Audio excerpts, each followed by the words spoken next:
तो आज world national cancer awareness day है। उससे हम लोगों को एक जागरूकता जैसे बताना चाहते हैं कि भी हमारे पास ये सर्विसेज अवेलेबल है। तो आपको जो पहले यहाँ से दिल्ली जाना पड़ रहा था, चंडीगढ़ जाना पड़ रहा था या कहीं और जाना पड़ रहा था, उसकी अब जरूरत नहीं रहेगी, यहीं पे इलाज उपलब्ध है। जो आजकल कैंसर का इंसिडेंस बहुत बढ़ रहा है वो surgical oncology and medical oncology आ जाती है। तो उसके एक्सपर्ट्स हमारे पास अवेलेबल हैं और ये मरीजों का इलाज यहाँ पे तसल्ली बख्श तरीके से कर रहे हैं।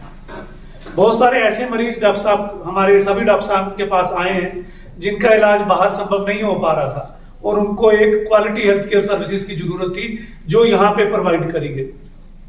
तो मैं इंट्रोड्यूस करना चाहता हूँ हमारी टीम को। शुरुआत में करूंगा डॉक्टर जहूर साहब से। जहूर साहब है सर्जिकल ऑन्कोलॉजी, जो मेनली जीआई का काम देखते हैं, जो पेट और आंतड़ी से रिलेटेड जितने कैंसर है उसका इलाज डॉक्टर साहब करते हैं सर्जिकल तरीके से। फिर डॉक्टर अजहर भट्टू जो हमारे head and neck cancer onco surgeon है, जितने भी मुंह के, जबाड़े के, जीभ के, थायराइड के जितने कैंसर होते हैं उनका इलाज डॉक्टर साहब करते हैं सर्जिकल तरीके के माध्यम से। फिर डॉक्टर साकिब बांदे साहब हैं जो मेडिकल ऑन्कोलॉजिस्ट हैं, क्योंकि जो कैंसर की बीमारियां हैं इनको आप एक ही तरीके से ट्रीट नहीं कर सकते। इसको ट्रीटमेंट के लिए मल्टीपल मॉडलिटीज चाहिए, surgical as well as medical oncology. तो मेडिकल ऑन्कोलॉजी में कीमोथेरेपी के द्वारा, इम्यूनोथेरेपी के द्वारा जो इलाज किया जाता है वो साकिब साहब करते हैं। इन्हीं की टीम में दूसरे डॉक्टर साकिब अहमद शाह हैं जो बैठे हैं, सर भी कीमोथेरेपी के द्वारा या इम्यूनोथेरेपी के द्वारा बीमारियों का इलाज करते हैं। आने वाले समय में यहाँ पे रेडिएशन ऑन्कोलॉजी भी शुरू होगा जिसकी अभी कार्रवाई चल रही है कॉर्पोरेट लेवल पे। तो जैसे उसके ऊपर कुछ अपडेट आएगा तो सारी बीमारी का इलाज जो कैंसर से रिलेटेड है एक ही छत के नीचे यहीं पे हो जाएगा।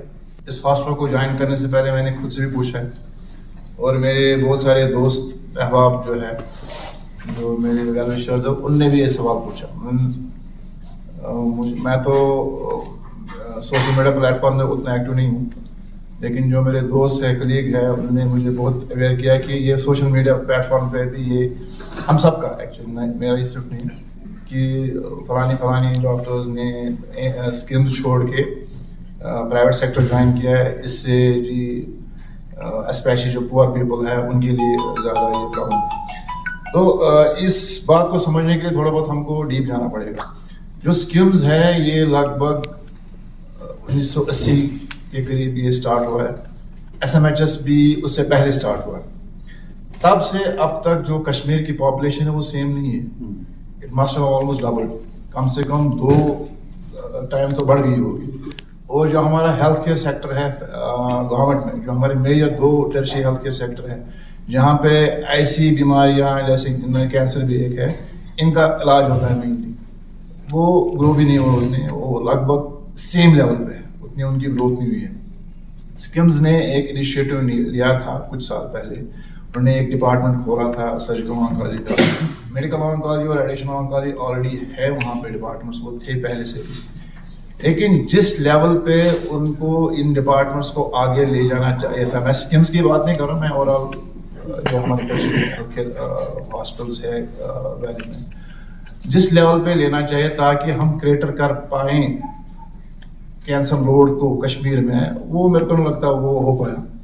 10 साल हमने बहुत जदोजहद की है वहाँ पे स्कीम्स में कि एक्सपैंड हो, जो फैसिलिटीज़ है वो इम्प्रूव हो। उसमें मैं सिर्फ गवर्नमेंट को ही जिम्मेवार नहीं ठहराऊंगा, कुछ और भी प्रॉब्लम्स हैं शायद मैं यहाँ बयान न कर पाऊँ, जिनकी वजह से मेरे को लगता है जो हमारा ख्वाब था वहाँ पे वो हमको नहीं लग रहा था कि अगर हम अगले 10 साल भी और बैठे वहाँ पे कि वो पूरा हो पाए। हैं पारस में जिसको हम रिवर्स ब्रेन ड्रेन बोलते हैं, कि वो बाहर काम कर रहे थे outside Kashmir, outside the country, किसी और कंट्री में काम, सऊदी में काम कर रहे थे, उनको ये अपॉर्चुनिटी मिली वापस आने की, अपने शहर में, अपने J&K में वापस रहने की, वो भी यहाँ पे वापस आके ज्वाइन करेंगे। सो मेरे को लग रहा है पैकेज का कोई मसला नहीं है, मसला ये है कि हमारे को क्वालिटी काम करना है और अपने शहर में काम करना है, इस वजह से भी लोग वापस आए हैं। हमने गवर्नमेंट सेक्टर ज्वाइन किया आज से 10 साल पहले।